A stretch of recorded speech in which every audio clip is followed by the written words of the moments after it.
Bismillah ar-Rahman ar-Rahim. Dear colleagues, I will today go through an important issue, which is the anatomy and the techniques of the spine from imaging perspective.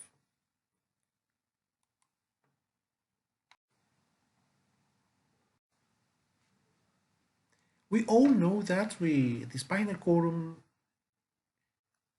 is composed of the cervical, 7 vertebrae, thoracic, 12, lumbar, 5 pieces of the sacrum, and finally the coccyx, which is composed from 5 to 4 pieces. Okay.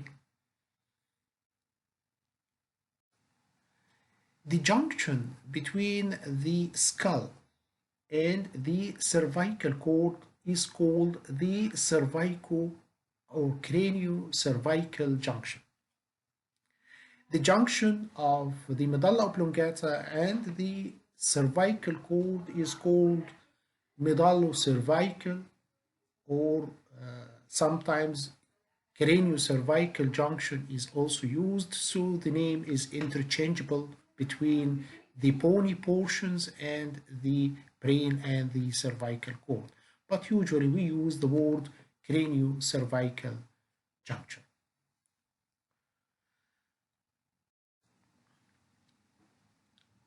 This diagram nicely is a lateral view of how this junction is formed.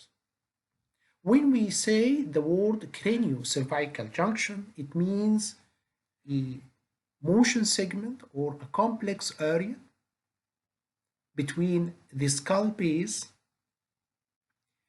C1 and C2 vertebrae. It is composed of bones, joints, ligaments, so it is a complex structure. This is a diagram of lateral view. Here we have the axis or the cervical vertebrae 2.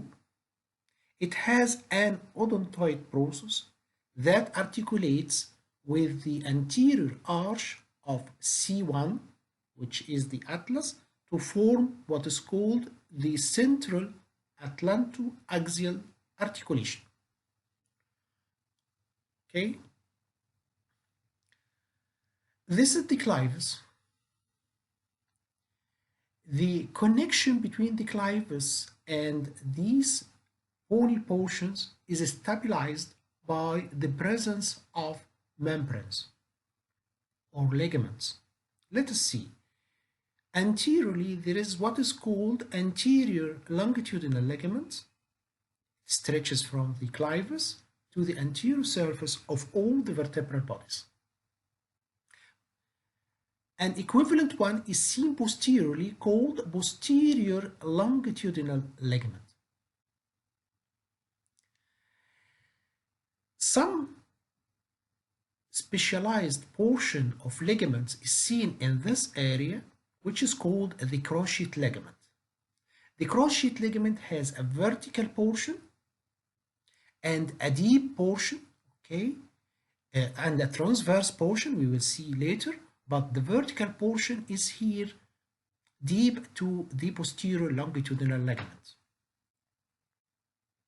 Its anterior surface contains hyaline cartilage, as well as in this area there is hyaline cartilage. So the central atlantoaxial articulation is a synovial joint. Again, there are some ligaments that stretch from the tip of the odontoid process to the tip of the clivus. In the midline, this one is called the apical ligament. Okay. And in the parasagittal plane, there are other similar ligaments which are called the alar ligaments. We will see soon.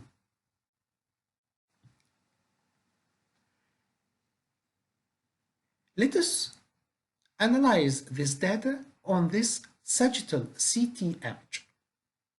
This is the anterior arch of the atlas. This is the odontoid process. So this joint will be the central atlantoaxial articulation. Okay. This one, number 4, is the anterior longitudinal ligament.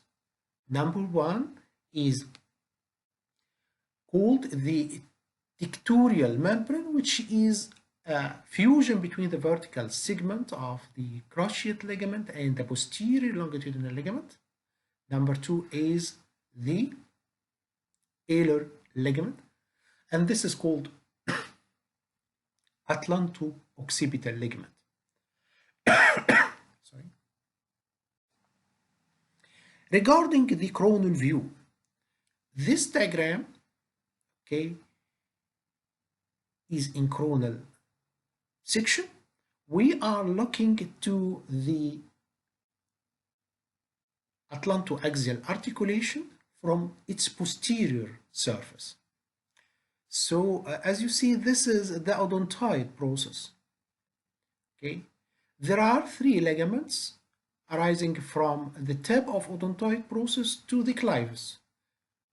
This central one, P, is called the vertical portion of the cruciate ligament, and anterior to it is the apical ligament. Okay, C is the alar ligament. It goes parasagittal, not in the center. And as you see here, this is the transverse portion of the cruciate ligament. Okay, I want also you to know that this is the occipital condyle. It articulates with the lateral masses of C1, forming what is called atlanto-occipital articulation.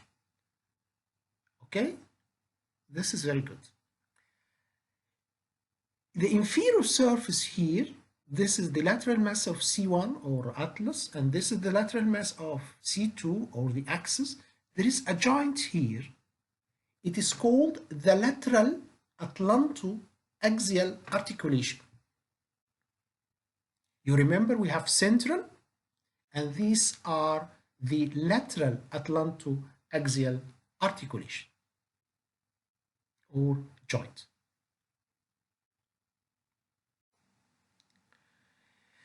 These are very nice images in the coronal view T2 MRI.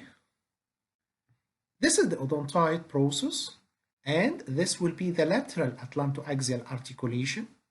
Okay, and if you look for this ligament, it is the transverse portion of the cruciate ligament, which is more clearly seen here. Okay, and this articulation is the atlanto-occipital articulation. In the transverse or axial image, we can see more details. In this diagram, this is the odontoid process. This is the anterior arch of the atlas, and this joint will be the central atlantoaxial articulation. And this band is the transverse band of the cruciate ligament. Very nicely seen here.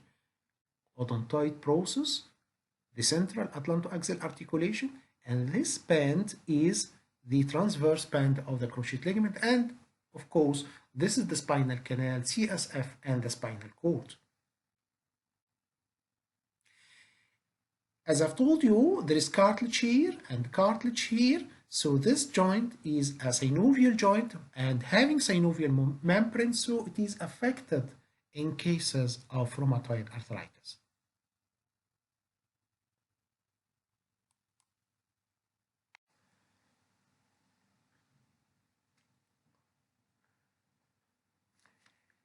This is a sagittal sagittal MRI T1 post-contrast image.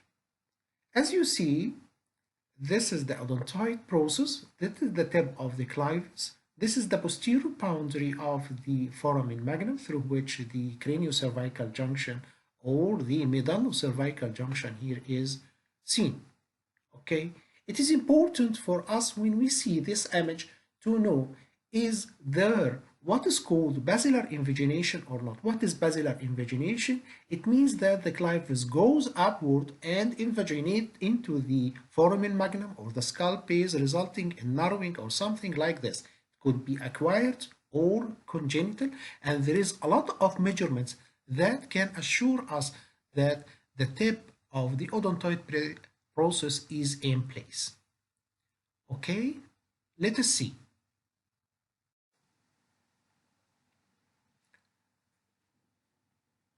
To review, this is the occipital condyles, lateral masses of C1, odontoid process, body of C2.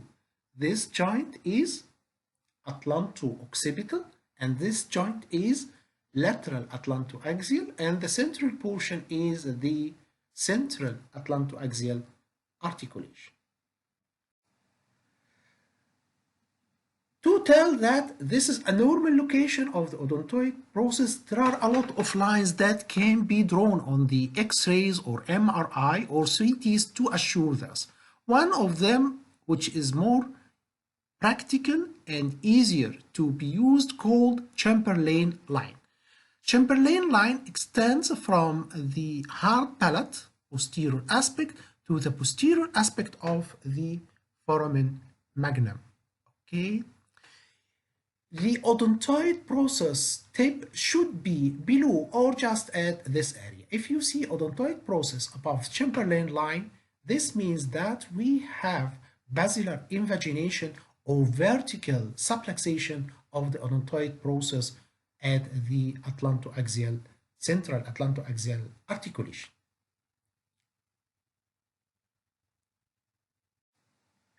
Another method, as I've told you, there are a lot of lines that can be used.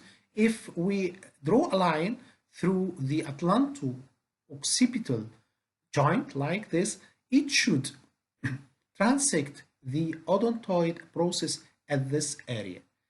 If it transects the odontoid process at its base or lower than this, it means that there is upward migration. Also, the angle can be measured at these two lines.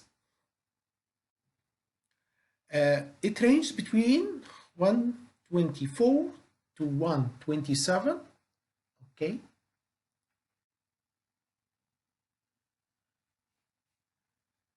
Also, the mastoid tips can be connected by a line like this. Okay. Mastoid tips from here to here. The entirety of the odontoid process should lie below this line. So we can use Chamberlain line, we can measure this angle, and if we measure a line like this, draw a line like from mastoid tip to mastoid tip, the odontoid process should be below this line.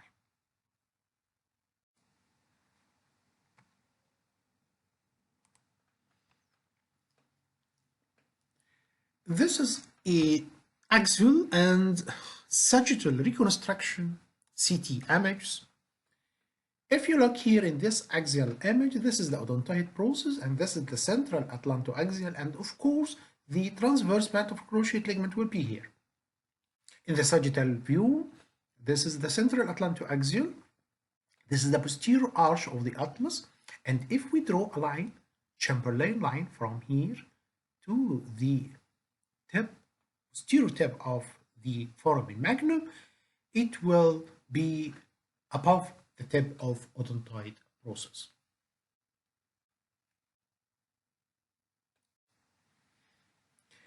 In the plain X-ray, we can do anteroposterior view, lateral view, and one of the important and famous views that is used in patients with trauma in the emergency room is the open mouth or odontoid view. It is an anteroposterior view through the patient is opening widely his mouth to see this nice area. What are these? This is the odontoid process. These are the lateral masses of the atlas, and these are the lateral masses of the axis C2. As you see, the lateral border here is flushing with the lateral border of both axis and atlas. If you see a step or outward displacement of the lateral masses, this border for more than 2 to 3 millimeters here or here, it means that we have an important fracture which is called Jefferson fracture, in which the ring of the atlas is fractured and going laterally. They use this view to diagnose it in the emergency room. Okay, our dear traumatology and neurosurgeons colleagues. Also look in the midline. This is the odontoid process. It is in the midline. The distance between it and both lateral masses are equal because we can see in fracture dislocation here or in rotational distraction image or dislocation fractures of C1, C2, that the odontoid process is going to one side more than the other and this distance is not equal. The third thing, we can see fracture of the odontoid process in this view. So it is very important to know how to analyze this open mouth view.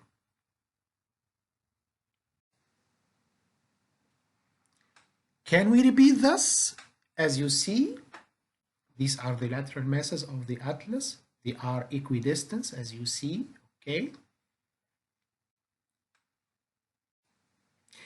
If the lateral border is not flashing with the lateral border, this is normal, but this is going like outside, laterally like this. This means that we have Jefferson fracture. Okay, this is very important.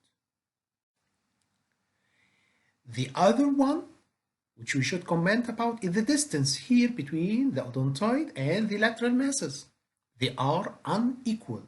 This is a sign of what is called rotatory atlantoaxial dissociation. Okay, this is a pattern of traumatic injury that to the craniocervical junction. You will learn a lot about it in the traumatology lecture, but this view is very important to tell you that we have what is called rotatory atlantoaxial dissociation.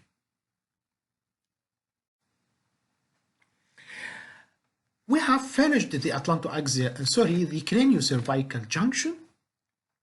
Shortly, there are a lot of variants in this area. You can read about them.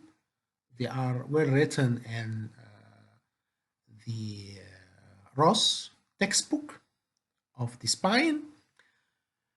We will go downward to look for the other cervical spine vertebrae. The cervical vertebrae, rather than those of C1 and C2, are characterized by the presence of the foramina transversoria. These foramina transversoria are foramina in the lateral process or in the transverse processes of the vertebrae, in which the vertebral artery and vein passes. Okay, these are seen in the cervical vertebrae. Especially, they are not seen in the dorsal and lumbar foramina transversoria. C1, as I've told you, is not composed of a body and posterior neural arch. It is composed of anterior arch, posterior arch, and lateral masses, and rudimentary transverse process like this. And the lateral masses have articular surfaces or articular processes here, and here. These ones articulate with the occipital condyles, forming the atlanto-occipital, and these ones articulate together to form the lateral atlantoaxial. And of course, C2 is characterized by the presence of the odontoid process, or some people call it the dance, which articulate in this area to form the central atlantoaxial articulation. The rest of the cervical vertebrae are ordinary vertebrae. They are composed of vertebral bodies, lateral masses, pedicles, superior and inferior articular facets, two laminae that unite together to form the spinous process. And from the lateral masses, we can see the transverse process, and these are the foramina transversoria, and this is the area of the cervical foramina, okay, just below the pedicle.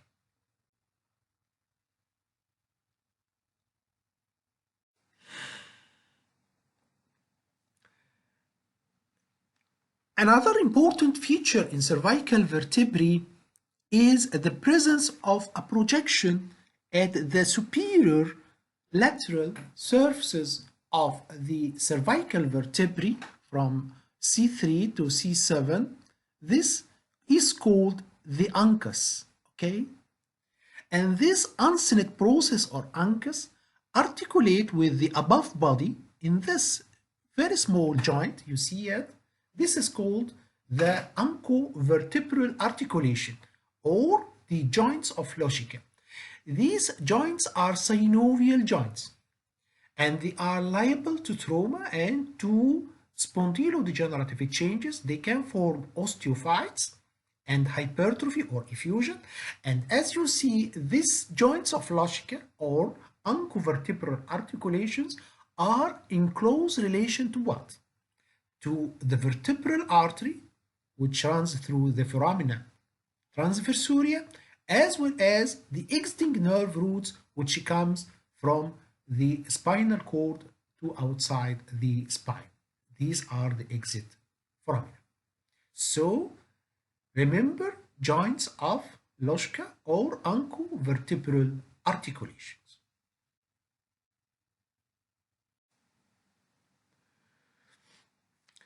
This is the posterior view of the spine, cervical spine, C1, C2, 3, 4, 5, 6, okay? And these are the laminae, okay, which unite together to form the spinous process. Also, each vertebra has a superior articular facet and inferior articular facet. They form together, each two vertebrae, a joint, synovial joint, which is called the jugulo-apophyseal articulation, or simply just the facet joints. Okay, these are the facet joints. The alignment of the facet joint is very important to know. As you see, the facet joints are also in close relation to the exiting nerve roots at the foramina. So any abnormality here can affect this exiting nerve root. Here I want to explain some important data that you should know when counting the number of the exiting nerves. From the anatomy, we know that we have 8 cervical spine segments. So we will have 8 cervical nerves. 1, 2, 3, 4, 5, 6, 7, 8. Okay? The first one, C1, exit from the foramen or potential foramen between the skull and the superior surface of C1. So in the cervical region, the nerve takes the number of the vertebra below it. So if we come here to this nerve will be 1, 2, 1, 2, 3. So this nerve will take the number of C3 nerve until we reach to CV7. The nerve above it will be C7 nerve, and the foramen takes the same name, okay? But now the C8 nerve comes below C7 and above the thoracic 1 vertebra or D1 vertebra, DV1 vertebra. Here, transition will occur. In the dorsal region, D1 extinct nerve root will take its number from the vertebra above. So, this is C7 and D1 is here. The nerve comes above DV1 is CV8 and DV1 will originate in the level between DV1 and DV2.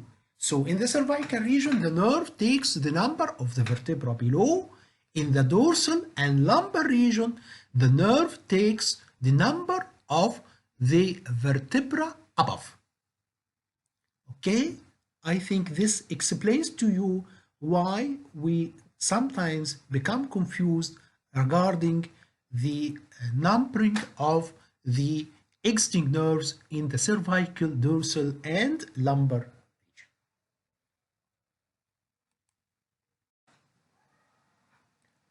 Okay, this again, if you want to see, these are the numbers of the cervical nerves, how they are counted. In the plain X-ray lateral view, this is the vertebral body, okay? And between each vertebral body, starting from CV2 downward, we have the disc space in which the disc is located. And here the lamina, pedicle, then the lamina, so the pedicle here in this area, then this is the superior articular facet, inferior articular facet, and this is the facet joint. And posterior to the facet joint here, there is the lamina, and both laminae fuse together to form the spinous process of the vertebra, okay? And as you see, the spinous process of CV2 is bulky like this, and the other ones are short, and the longest one is that of CV7. Okay, this is very good. And in the midline, as you remember, this is the anterior arch of atlas, posterior arch of atlas, and this is the odontoid process, and this joint is the atlantoaxial articulation.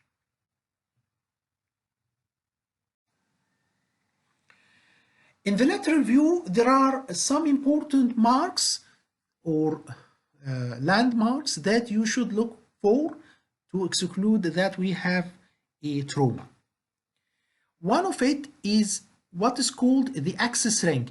In the plain X-ray, you will see as if there is a ring here related to CV2.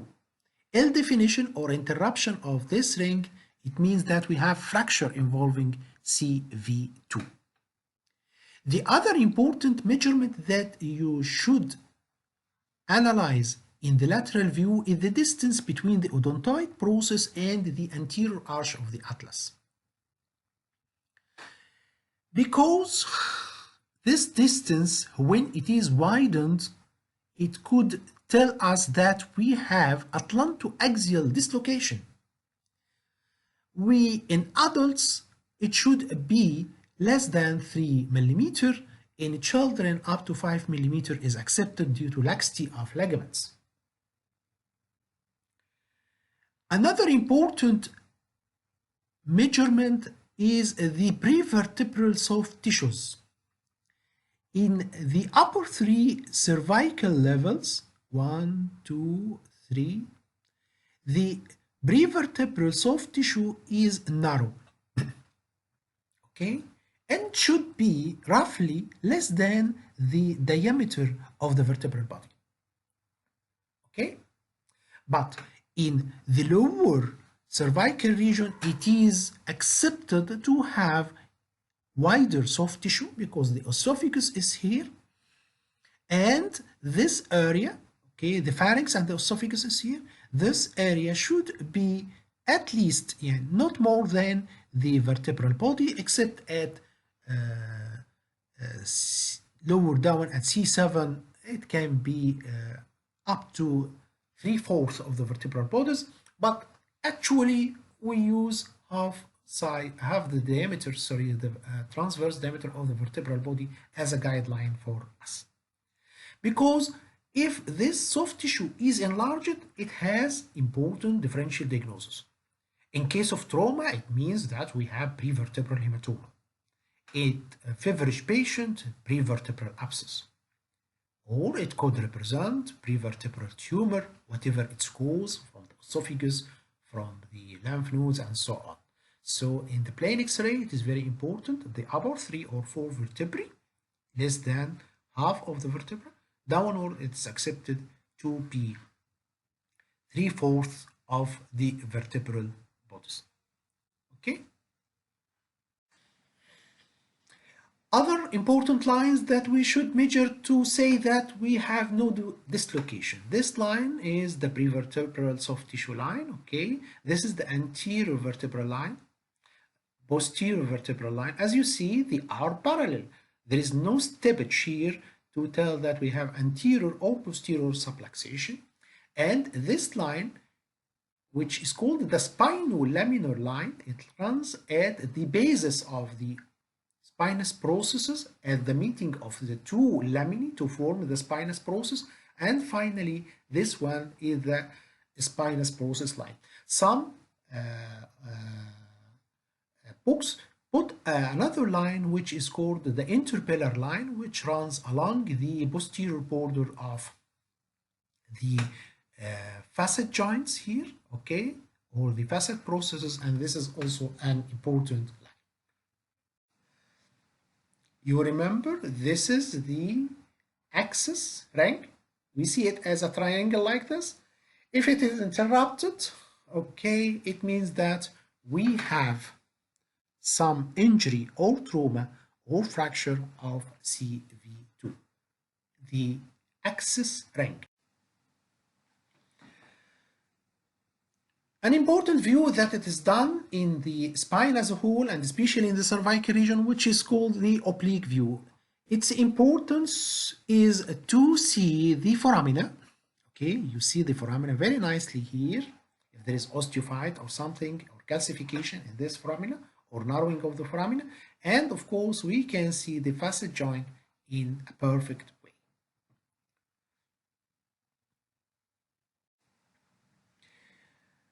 In the CT,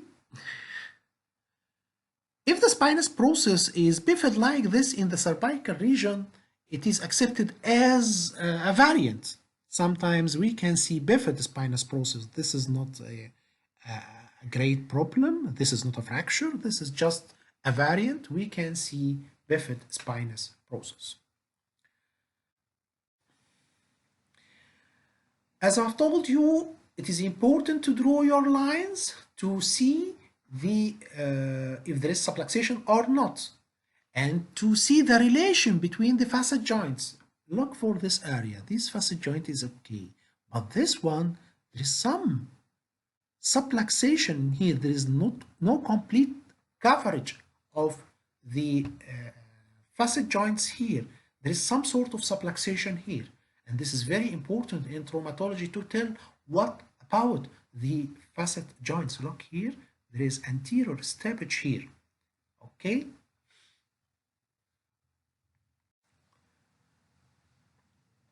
Let's go back again. You remember the axis rank, it is not well defined here, and the corresponding CT shows that there is a fracture here, and also the prevertebral soft tissue is widened due to the presence of hematoma due to trauma, and some of the variants here is of accessory ossicle related to the anterior arch of the C1 vertebra. The anteroposterior view view of the cervical spine is very important also. There are some important landmarks which include the following. This teardrop structure is the spinous process. You should see all of them in the midline here. Okay. If some is missing or some is placed to one side, it means that it may be fractured, which is called Scheffler fracture, or there is some sort of facetal dislocation, so the spinous process is fixed in parasagittal location due to rotation of one of the vertebra over the other one. So it is important to look for this spinous process.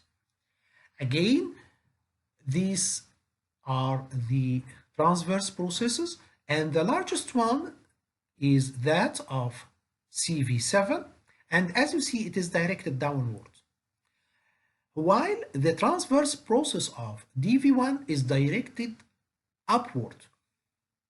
And this is important to tell if you have a cervical rib or not.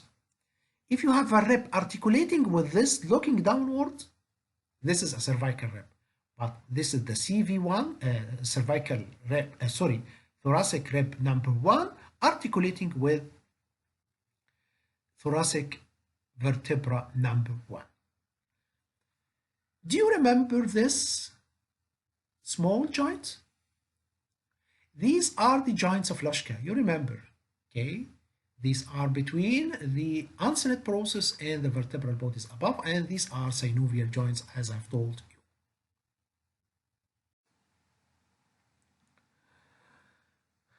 You can draw other lines similar to those in the lateral view. These are of the spinous process in the midline, and you can also draw a line along the tips of the transverse process to see that we don't have lateral subluxations or something like this.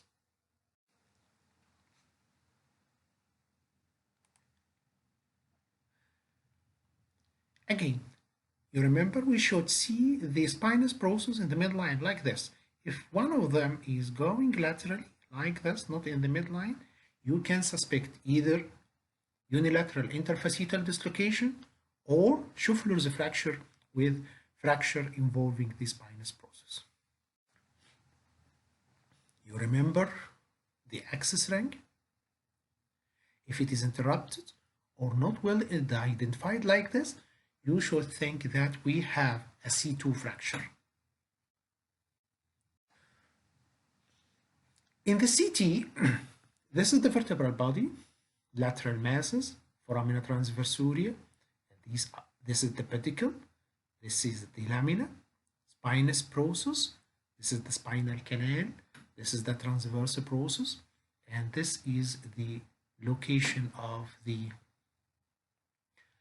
facetal articulation or facet joint. Here it is very important to know the normal orientation of facet joints. Normal orientation is hamburger sign, okay, or the ordinary hamburger. If you see inverted hamburger band sign like this, the convex surfaces are facing each other, it means that we have facetal dislocation. Look for this. Convex surfaces, inverted hamburger band sign. It means that we have dislocation. And it is easy to confirm this if you go to the sagittal image. Again, regarding the rest of the anatomy, the vertebral body, okay, and this is the foramen, okay. This is the foramen through which the nerve comes outside the vertebra, and here is the foramen transversorium through which the vertebral artery is seen, like here. Okay, good. When we assess CT or MRI, we don't look only for the axial image. We should do sagittal, and when we do sagittal and the coronal, you don't look only to the midline or the mid-sagittal plane. You should go to the periphery to look for the integrity of the anatomy. This is the occipital condyle, or C0. This is the atlanto-occipital articulation. This is the lateral atlantoaxial articulation. And these are the facet joints. If you see, this is the ordinary hamburger sign. What happens if there is dislocation? The facet joint here the inferior facet here go to this point. So the tip here may touch the tip here, and this is an intermediate stage which is called perched vertebra sign or perched facet sign, in which there is incomplete dislocation. And sometimes it goes more backward and upward to make the inverted hamburger bun sign, in which the inferior facet appears superior. The superior facet of the vertebra below appears as if it is superior to the inferior facet of the vertebra above. So it is very important to look for this lateral view at the parasagittal level, to look for the facet joints and to look the foramina and the integrity of the foramina. Okay, this is the sagittal image, as you remember. In the MRI, the soft tissue resolution is much more better than the CT. So we can see easily the soft tissues, CSF, the spinal cord, the discs, the ligaments, and so on, better than CT. CT is much more better for assessment of the osseous structures of the spine, while MRI is much more better for assessment of the soft tissue. As you see, this is the posterior longitudinal ligament, anterior longitudinal ligament, and this is the fusion of the cruciate ligament with the posterior longitudinal ligament, CSF spaces within the spinal canal, and this is the cervical cord in this area, and posterior in this area. There are other ligaments that we will explain in the coming few slides. The ligamentous composition of the spinal cord, the spine, and as you see, this is the intervertebral discs, which is composed of nucleus pulposus and annulus fibrosus and so on. And if you look anteriorly, this is the soft tissue. Similar to the plain X-ray, it is very thin here, and here it is accepted to be thicker than the above one, up to 3/4, or sometimes we can accept them to the thickness of the transverse diameter of the vertebral body. As I've told you, in CT, similar in MRI, don't just look to the midline structure. You should go to the parasagittal and the periphery of the image to look for the facet joints and to the foramina. As you see the foramina here, we can see the exiting nerve root, okay, surrounded by CSF, and it is better to assess the nerve roots in T1 because the foramina contains fat that has surrounded the exiting nerve roots. Both show T1 and T2 hyperintense signal. But the idea is that if we have a pathology affecting the foramina, for example, soft tissues, infiltration such as in leukemia or lymphoma, they infiltrate the fat. So they replace the bright signal of the fat. Look, the fat here is bright, and the fat here is bright. But in T2, usually most of the infiltrating lesions are T2 hyper and T1 hypo, so we can detect lesions better in T1 than in T2, especially in these narrow areas. You should go to look for these articulations, facet joints, and the foramina. In the axial image, we have T2 gradient and T1. As you see, this is the vertebral body, spinal cord, signal voids of the vertebral arteries. Okay, signal voids of the vertebral arteries. What is meant by signal voids?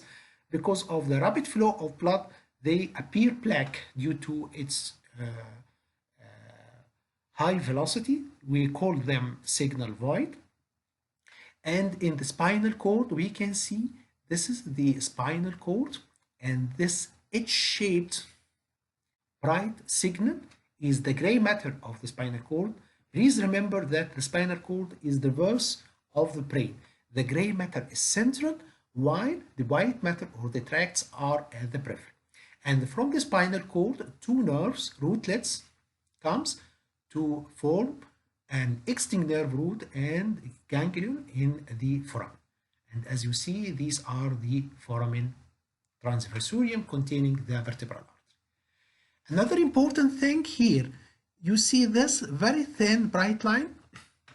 It is the synovial joint space of the oncovertebral or joints of Loschka, oncovertebral articulations.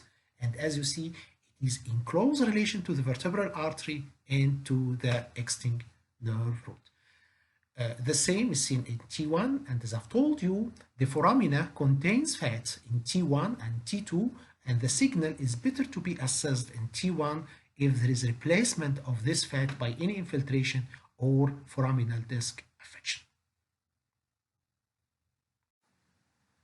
We will stop here and complete in the next lecture.